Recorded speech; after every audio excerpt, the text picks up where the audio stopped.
मैं ना ओशो जी की एक किताब पढ़ रहा था जिन्होंने उन्होंने चक्रास और कुंडलिनी के बारे में कुछ इंटरेस्टिंग बात कही। तो मैंने सोचा कि मैं आपके साथ वो शेयर करता हूँ। उन्होंने बड़ी एक अलग सी बात कही, एक यूनिक सी बात कही।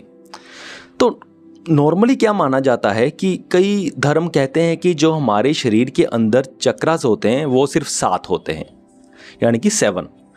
और कई धर्मों में कहा जाता है कि जो हमारे शरीर के अंदर चक्रास होते हैं, यानी कि चक्र होते हैं, वो होते हैं 9, यानी कि 9। पर ओशो जी कहते हैं कि ऐसी कोई स्पेसिफिक लिमिट नहीं होती चक्रास की। चक्रास की गिनती कितनी भी हो सकती है हमारे अंदर।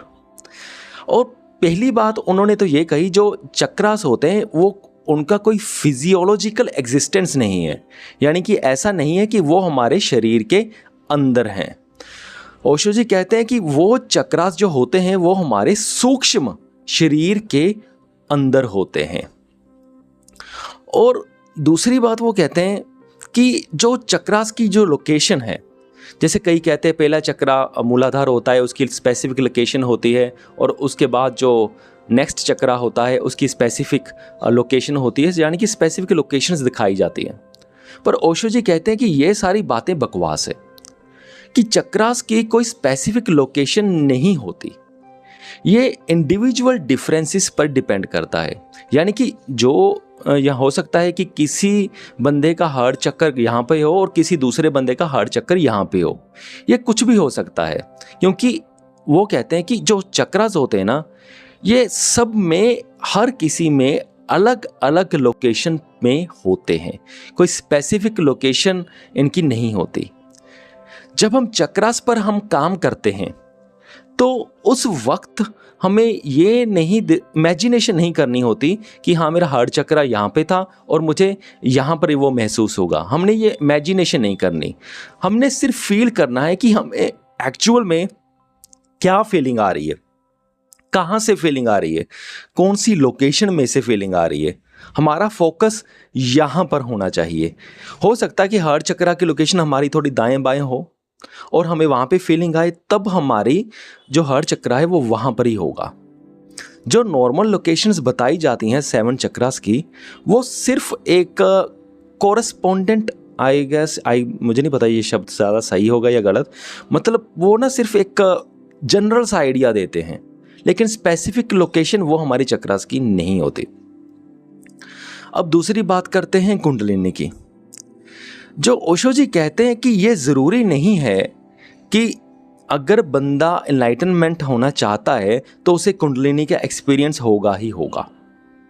ये ज़रूरी नहीं है कि पहले कुंडलिनी जागृत होगी फिर ही बंदा एनलाइटनमेंट या मोक्ष को प्राप्त होगा। ये ज़रूरी चीज़ नहीं होती। ओशो जी ने तो यहाँ तक लिखा है कि अगर हाँ, एक पॉइंट है चक्रा वाला। ओशो जी ने यह भी कहा है कि ये ज़रूरी नहीं है कि जिस बंदे को इनलाइटनमेंट चाहिए उससे इन 7 चक्रों और कुंडलिनी से गुजरना ही होगा। ये भी कोई ज़रूरी नहीं है। फिर नेक्स्ट पॉइंट उन्होंने ऐड किया कि जिस पर्सन को जब कुंडलिनी उसकी जागती है और उसको बहुत सारे एक्सपीरियंस, उल्टे पुल्टे एक्सपीरियंसेस होते हैं, वो ओशो जी कहते हैं वो उनको सिर्फ इसलिए महसूस हो रहा है, उनको चक्रास अपने इसलिए महसूस हो रहे हैं, उनको उल्टे पुल्टे एक्सपीरियंसेस इसलिए महसूस हो रहे हैं क्योंकि जो उसका पाथ है एनलाइटनमेंट का, अपनी एनर्जी को ऊपर तक पहुंचाने का, वहाँ पे ब्लॉकेजेस बहुत हैं। जब उनकी एनर्जी पहले ब्लॉक पे अटकती है, यानी कि चक्रा में फॉर एग्जाम्पल, तो उन्हें महसूस होगा कि मेरा चक्र है। फिर दूसरे चक्र में अगर उसकी एनर्जी अटकती है, वहाँ पे कोई ब्लॉकेज है, फिर उसे महसूस होगा कि हाँ भी ये दूसरा चक्र है। पर अगर उनके रास्ते में ब्लॉकेज नहीं है, अगर उसके रास्ते का पाथ क्लियर है, तो ये पॉसिबल है कि उसको कोई चक्रा महसूस नहीं होगा, कोई कुंडलिनी महसूस नहीं होगी, सीधी एनलाइटनमेंट हो जाएगी। अब जैसे ओशो जी एग्जाम्पल भी देते हैं, बहुत बढ़िया। उन्होंने कहा कि गौतम बुद्ध जी ने कभी भी इन चक्रा या कुंडलिनी के बारे में बातें नहीं करी, तो और जो लॉर्ड महावीरा है उन्होंने भी बातें नहीं करी, ऐसा भी ओशो जी कहते हैं। पर उन्होंने बातें ऐसे क्यों नहीं करी? क्योंकि उनका जो पाथ था एनर्जी को ऊपर तक लेके जाने का, उसके रास्ते में कोई ब्लॉकेजेस नहीं थे। पर जो आम बंदा होता है या नॉर्मल लाइफ वाला होता है तो उसके रास्ते में बहुत ब्लॉकेजेस होते हैं। जैसे जैसे उनकी एनर्जी उन ब्लॉकेजेस से टकराती है तब उनको एहसास होता है कि ये मेरी चक्रास आ रहे हैं या मेरी कुंडलीज आ रही हैं, जो मेरी कुंडली जागृत हो रही है, सिर्फ उन्हीं को महसूस होता है।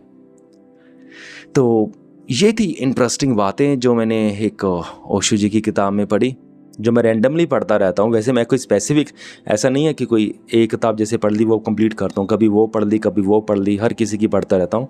तो ये मुझे बड़ी बात इंटरेस्टिंग लगी तो मैंने सोचा आपके साथ मैं शेयर करता हूँ। मुझे उम्मीद है कि आप सबको ये समझ में आ गया होगा। अगर आप भी कुछ कहना चाहते हैं या पूछना चाहते हैं तो ज़रूर कमेंट करके पूछें। इस वीडियो को यहाँ तक देखने के लिए आपका बहुत बहुत धन्यवाद।